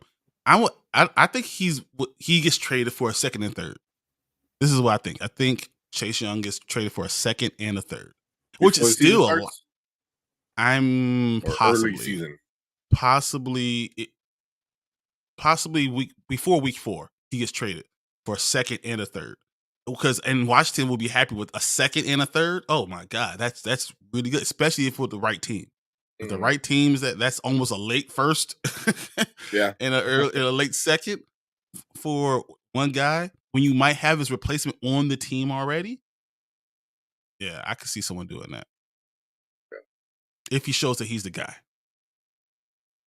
So, but that's enough talking about Chicago. Yeah, it's disappointing. It hurts. Let's go to Tampa Bay Buccaneers. They got some guys. I love Kalijah Kancey. I love that draft pick. I do like that draft pick. But their best 2 people, Vita Vea and Shaq Barrett, are coming off their worst graded seasons of their careers. But isn't that because they were expected to make all the plays? Possible. But aren't they going to be expected to do it again this year? I think Kalijah Kancey could be something special. So PFF has him at 25. My problem with Kalijah Kancey is I don't think he's a defensive end. He has to be a defensive tackle, and they run a true 3-4. And Vita Vea is the defensive tackle. And Vita Vea is the nose tackle. He's the man. And a true 3-4. He's a I think in a 3-4 he could be a defensive end. I still feel like it puts him too far away from the ball. He needs to be really inside. I think he's more of a 4-3 defensive tackle. 3-4 defensive ends have to be bigger and heavier. And I don't think he's heavy enough to be a true 3-4 defensive end, unless they decide to go ahead and pack some weight on him. So, I mean, but, it is what it is. It was a good pick by them. You don't know. You might change your defense once Vita Vea's gone. So, where do you guys think they should go?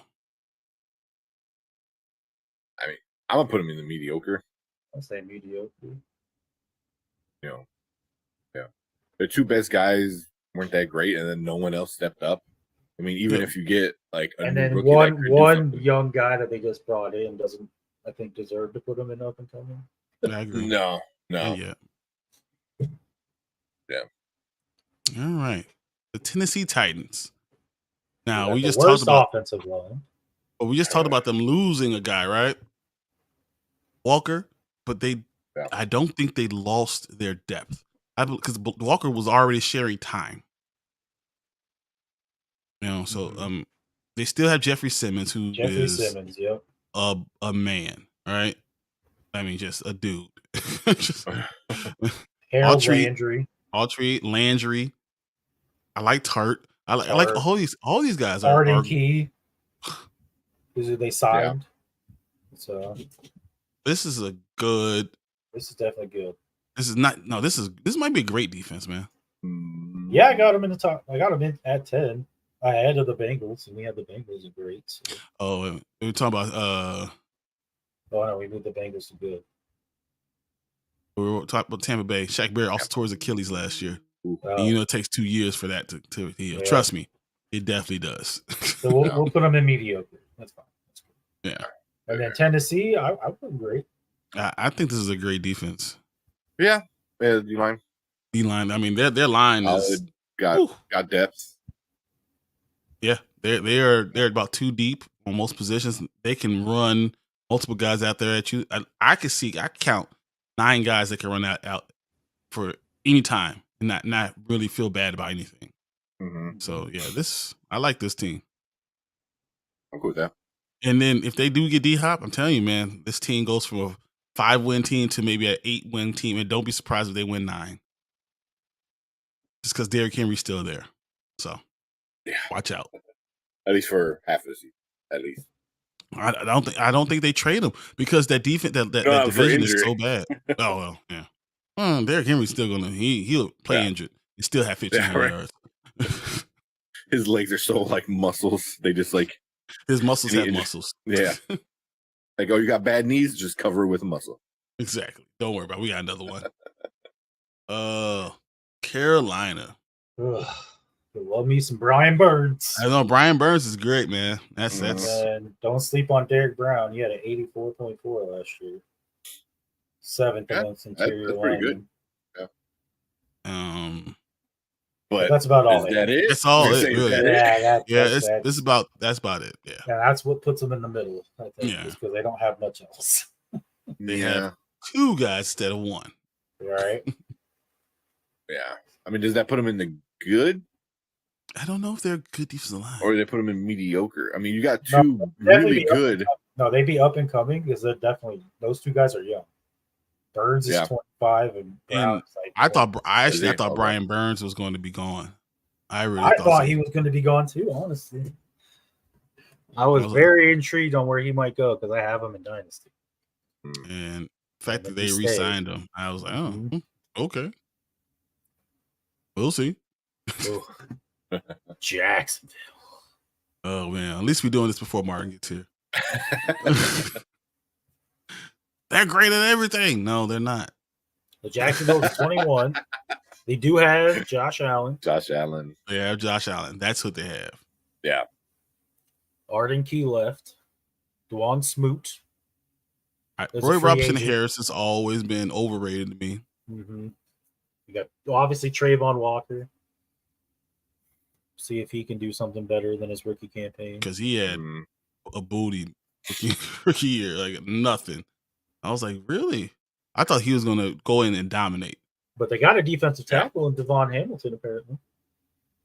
He earned a That's career true. high grade, and then he made the list of 32 best interior defenders in the NFL. Yeah, but they don't make a lot of plays. You know what I'm saying?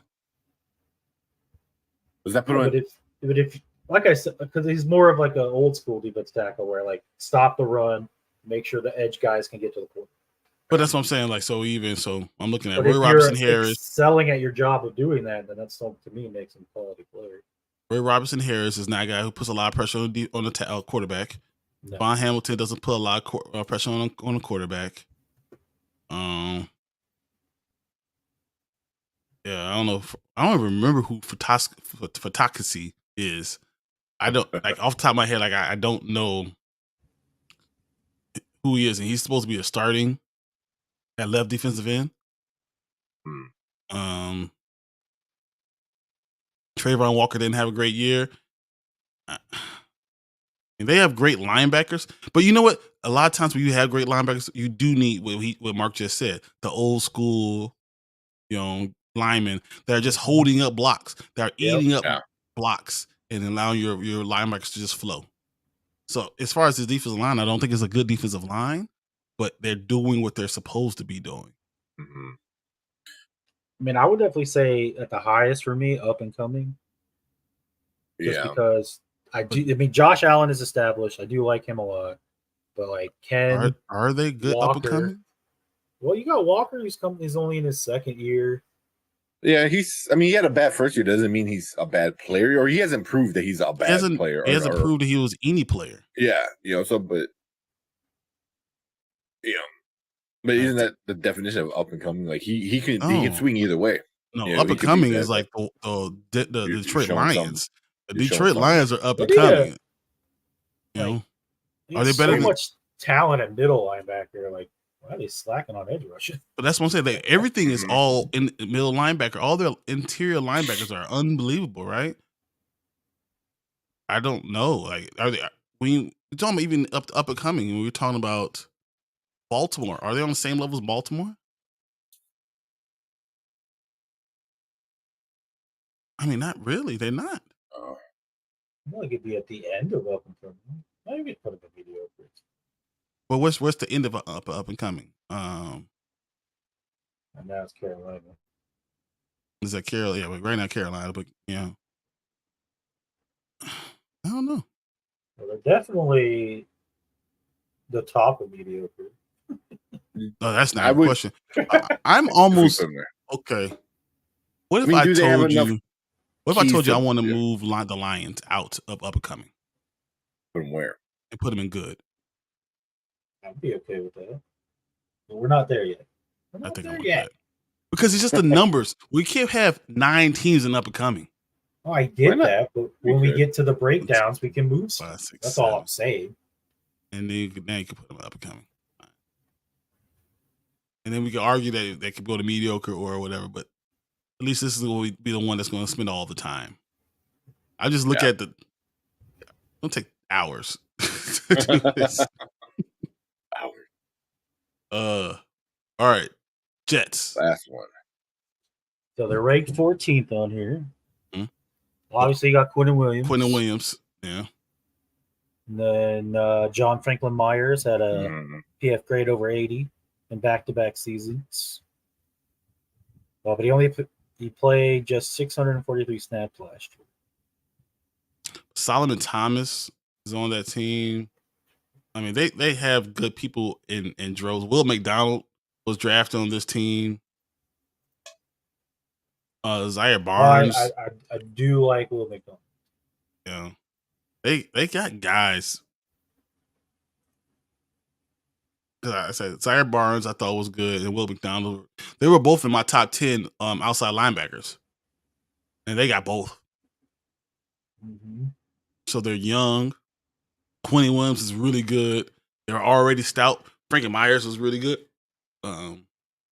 They got Quentin Williams too. Yeah, that's what I'm saying. Quentin Jefferson. Quentin Jefferson, that's what I meant. Yeah. Sorry.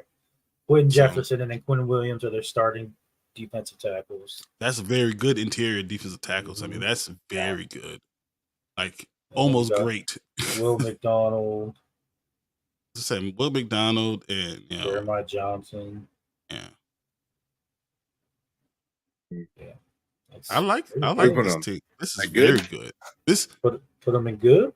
This is very good. I don't know. I'm good with good. I don't think very good wasn't an option, sir. Yeah, they're not great though. They're not. That's what I'm saying. They're not great in my opinion. But they're very good. They're good.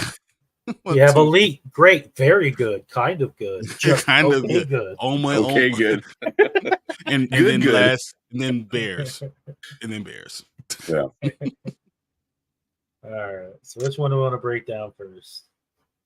Let's go ahead and break down the needs, the bottom to the top, because we can go through that real fast. Okay. Yeah, flip that. Done. Yeah. They're at the bottom.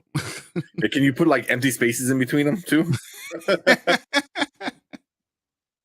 All right, mediocre.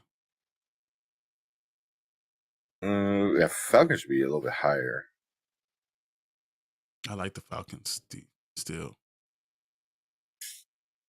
Falcons could end up being good because of what's the guy who left and is coming back now? He was with the Bears 2 years ago.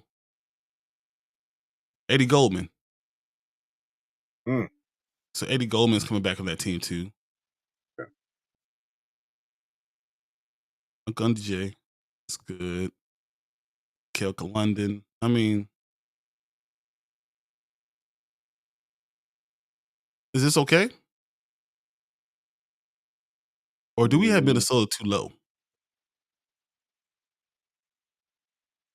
I don't know. Is Minnesota the best of that group? if Danielle Hunter signs back with Minnesota, they're the best of this group by far. Yeah. I mean, as of right now, he's on the team. So, how likely is he going to leave? I mean, Well, they said that if they don't come to anything, that the Vikings were actually looking to trade him. Yeah. Like they named a lot of teams that are looking for defensive line help. Trying to get this guy.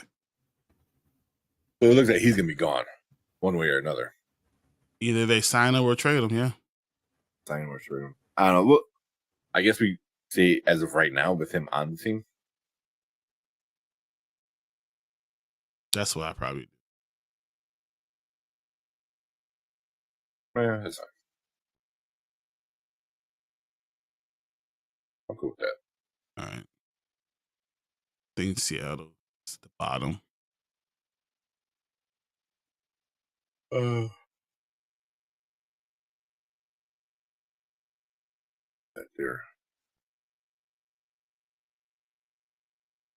I don't know. Who's got the most young? Who's the youngest out of that group? Is it? I mean, all of them are pretty young. Yeah, they're all. The Texans are pretty young. Carolina's pretty young. I mean, Raiders. We just talk about their best guy's 25. Just that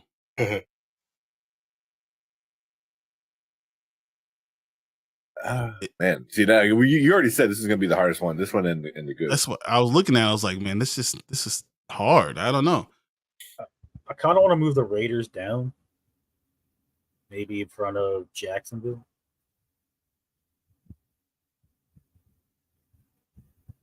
But do you think Carolina's better than?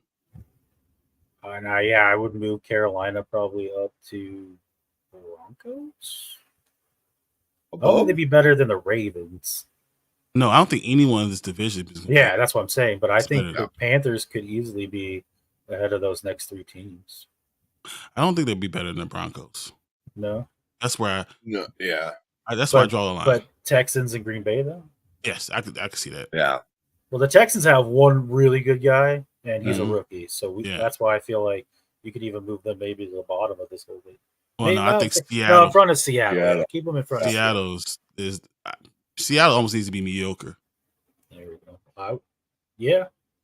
Like, honestly, Seattle should be down here somewhere. Yeah, I agree. Put them up a bit high. Yeah, good with that. I'm okay with this. I think I'm okay with that. Yeah. They're so close, and it's just like one or two guys that really changes it. Especially with that after Baltimore and Broncos, the rest are so. You could literally you could put them in a bag and you shake them up and take one, and that's the one. Yeah, you can make a good argument about moving any of those 5 teams around. But I'm okay with that. Okay. Good. Okay. I mean, I have no huge arguments. I know. I was going through one by one. I think that's a pretty good placement the way it is. I mean, does Aaron Darnold change the Rams going I would anywhere? still put the Rams down a little bit, but for the Chargers, I mean, if they're healthy, Aaron Donald, yeah, that's what I'm saying. If they're healthy, then yes. But it's the problem is, are they going to be healthy? Because Khalil Mack is enough to kind of like, at least understand what's going on, and then you throw Joey Bosa. So I hear what you're saying. Mm-hmm. DeForest Buckner technically there. I just feel like outside of Aaron Donald, there's literally nothing there. Yeah. I'll say Aaron Donald's good enough to be in front of Detroit. DeForest Buckner, I think the Colts have 2 really good guys, and that might be enough to put them in front of the Rams.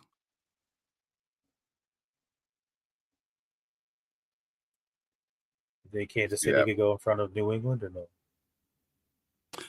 Yeah, I can see that too. I can't put them in front of the Bengals though. I think the Bengals should stay where they are. Yeah, I agree. I feel like this whole division should be like right here. Like,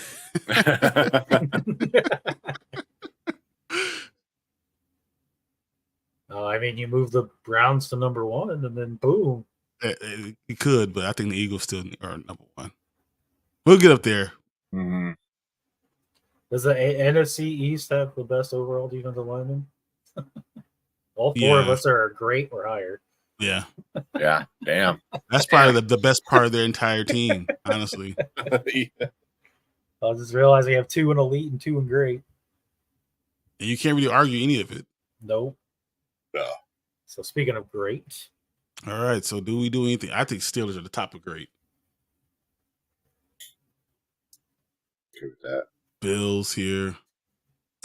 I think this stays exactly the same.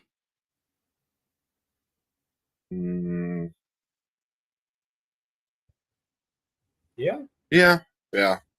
There's I no mean, the only team. ones I'm kind of looking at is Dallas and New York, but I think Mika Parsons changes that. Mika and DeMarcus Lawrence, and they have guys behind them. I mean, Mozzie Smith is what's I like. Yeah. It's an overdraft, but still good pick. Yeah. No, I like it. I'm cool with that one. Elite. Ooh. I think San Francisco is better than all these teams, except for. Yeah, wait, whoa. I'll put San Francisco there. I will argue that either one of these teams could be ahead of the other, but I feel like there's more star power on Washington, and that's why I leave Washington at 3. I mean, Myles Garrett, don't get me wrong, it's the best defensive end in all football, and that team is stacked. It is, but there's still. Bosa would have an argument to say about that. I think Nick Bosa will have to shut the hell up. Better sit down. Mika Parsons? No, none of them are. Myles Garrett plays the run and pass so good. It's stupid that Martin has both Mika Parsons and Myles Garrett. It's unfair. Wow. Oh my God. Wow, really? Yeah. How you guys let him do that? I mean, I can't complain too much because I do have TJ, Brian Burns. But yeah, I have nobody. You guys give me a team with no one. I was like, man, that's why I just say, I was going to wait a year. Hey, you own a team that's won the championship. It don't count if it was 7 years ago. Yeah, right. It was year 1. You won the first one. Exactly. You're a champion, Brian. That's something Martin and I can't say. That's terrible, man. And all my championship guys are all dying. Yeah. They're all retired and walkers. Walkers, yeah, literally. I'm cool with Browns. I like Browns more than Dolphins. Oh, yeah. The Browns are way better than the Dolphins. Yeah. Dolphins are so young, though. Yeah, they are. Yeah. Because they can be elite and they're going to be there for a while. Yeah. They are. The Browns, how old is Myles Garrett, guys? I think Myles Garrett is 25, 26? Yeah, he's got to be young. 27 years old. 27. Oh, wow. Myles Garrett. The issue with them is Zadarius Smith is already 31. Sheldon's 31 or 32. They're good, but they're already in their 30s. Who's 30? Or is he 29? Yeah. Is he 20? So Dalvin Tomlinson is 29. I'll say 29. Okay.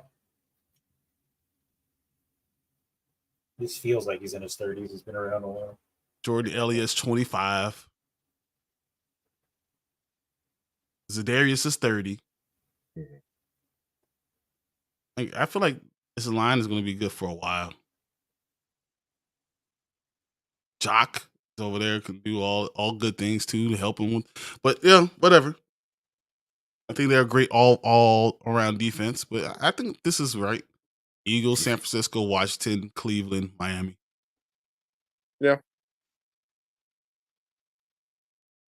And you know what's funny is I was talking about how much I was like, I feel it's just uneven. It's pretty even. You're good and you're up and coming are a little bit more. You're awful is what it is. This makes sense. I think this is. I'm okay. I'm okay with it. It's very different from last week when we did linebackers, where like a lot were right in the middle, right? I remember like a lot were like, yeah. No, the linebackers. There was a lot awful. There was a lot. Yeah, there was a lot in the offense. There was like 8 or 9 teams on the very bottom tier, and I was like blown away. Like, wow, I didn't realize there could be that many bad teams. Yeah, with not so good linebackers. Yeah, D-line. Yeah, that's pretty even. Yeah, I'm cool with that. I think this is right. I think it's right too. Our great and elite can move around a little bit, but yeah, I can see at the end of the day, those top 4 teams, I feel like are still the top 4 teams, no matter what you do. Right. I agree. Yeah. All right, this is where we're gonna go with, guys. I'm saving it. It is like it. Round for Brian.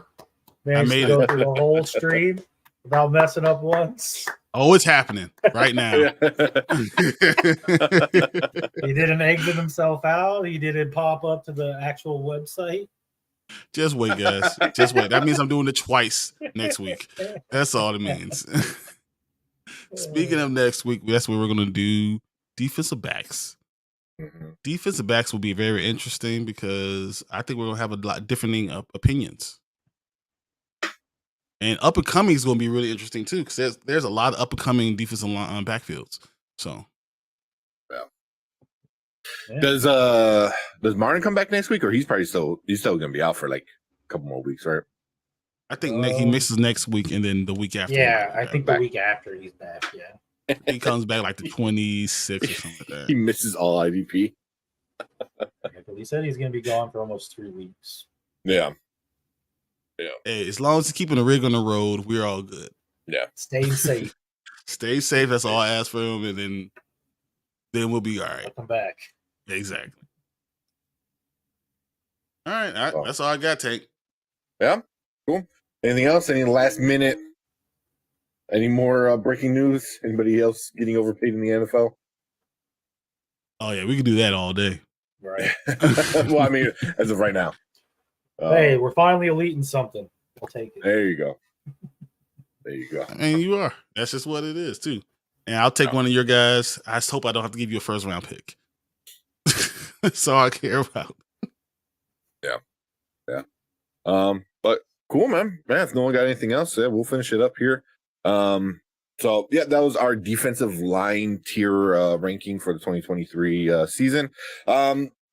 This is before the season starts, so we'll look back at a lot of these rankings at the end of the NFL season and see if we move anybody around or stuff like that. So it's always fun to see a pre and a postseason kind of predictions and stuff like that.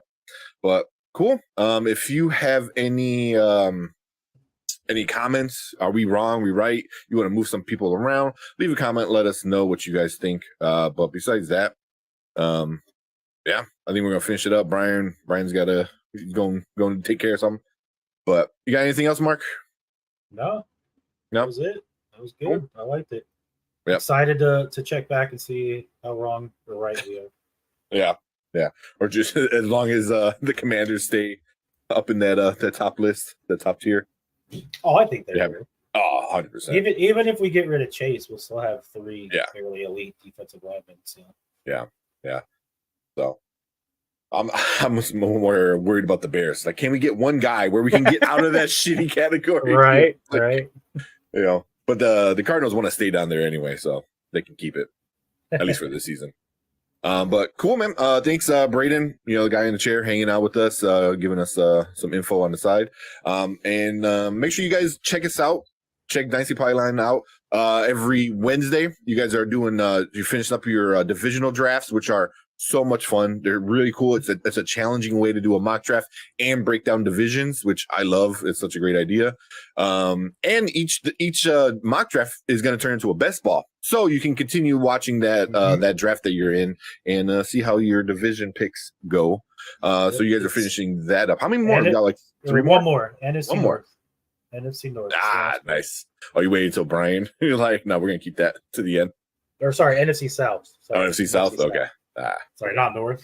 Yeah. South. Okay. So you got that coming up. We got DBs coming up, and then training camp, actual camp starts pretty soon. In what do you say, 9 days? So, we got the Hall of Fame game coming up. So get ready for the fantasy football season to really kick off. So we're gonna do some more mock drafts, I'm sure, as the season gets closer. Help you out with your PPR, standard leagues, your dynasty leagues as well, if you didn't already draft for whatever reason. But we're going to get into all that good stuff. Appreciate everyone hanging out with us. Hit that like button, hit that subscribe button. We're trying to get to 400 now. So we already hit that magic 300. So if you want a jersey, make sure you hit that subscribe button. But that is it for us. And for Brian, Brian says thanks. I know he's not here right now. But cool. Let's end this one. Appreciate you guys. We'll see you guys on Wednesday. Yep. See you Wednesday. Later.